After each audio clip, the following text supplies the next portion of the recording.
0, 1, 1, 2, 3, 5, 8, 13, 21, 34, 55. Vous vous demandez pourquoi je dis tous ces nombres? Eh bien c'est parce qu'aujourd'hui, on va parler de la suite de Fibonacci.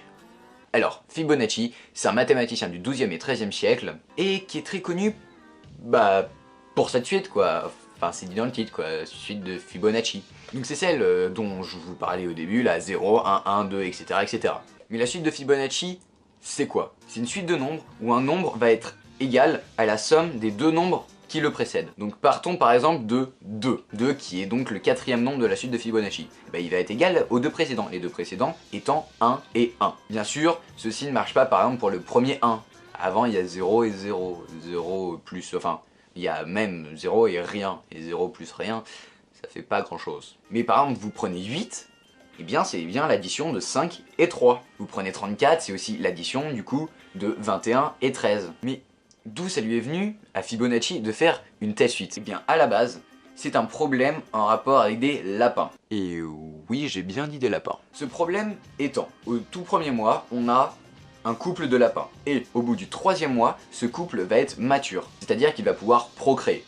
Procréer, pour ceux qui sont pas sûrs encore, c'est faire l'amour, baiser, enfin bon voilà quoi, vous voyez, je vais pas vous faire un dessin. Et non, je te vois derrière ton écran, non, je n'en ferai pas. Du coup, au mois 0, il y a 0 lapin. Au premier mois, on a donc un couple. Au deuxième mois, on a un couple. Mais au troisième mois, on a deux couples. C'est le couple de base plus le nouveau couple, donc leurs enfants.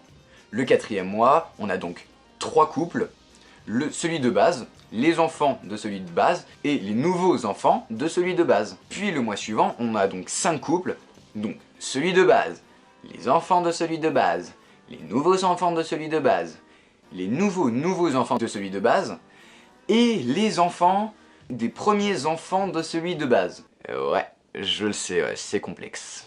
Mais il faut rajouter une condition, c'est que les lapins ne meurent jamais. Ouais, en gros pas comme dans la vraie vie, mais bon, là ils meurent jamais. Mais pourquoi est-ce qu'elle est connue?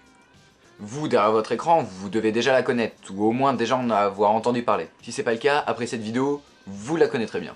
Alors, tout d'abord, la caractéristique principale de la suite de Fibonacci, c'est qu'elle a un rapport avec le nombre d'or. Je vous entends derrière votre écran vous dire, mais c'est quoi le nombre d'or? Alors, le nombre d'or c'est facile, c'est un rapport entre la largeur et la longueur d'un rectangle, mais d'un rectangle avec des dimensions dites divines. Et ce nombre d'or, on le retrouve énormément en architecture, par exemple, vous savez, le Parthénon, à l'Acropole, à Athènes, en Grèce, dans le monde, sur Terre, dans l'univers.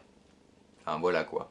Et bien dans l'architecture du Parthénon, on retrouve ce nombre d'or. Et de le retrouver dans l'architecture, comme je vous disais, c'est très courant. Mais quel est le rapport avec la suite de Fibonacci? Eh bien, vous prenez un nombre de la suite de Fibonacci, et vous prenez le précédent. Eh bien, vous prenez le nombre, vous le divisez par le précédent, et vous obtenez un nombre qui se rapproche énormément du nombre d'or. Et en plus, plus on regarde dans les grands nombres de la suite de Fibonacci, plus cette division donne un résultat qui est proche du nombre d'or. Mais on a aussi par exemple une caractéristique qu'on retrouve avec le triangle de Pascal. Alors encore une fois, c'est peut-être quelque chose qui vous dit pas grand chose, mais pourtant sûr et certain, vous l'avez déjà vu. Enfin sûr et certain, hein, je vais pas venir vérifier chez tout le monde hein, bien sûr. C'est un triangle, enfin c'est même une pyramide si vous voulez, avec un 1 au début, et tous les nombres qu'on retrouve dans ce triangle sont composés de l'addition des deux nombres qui sont au-dessus.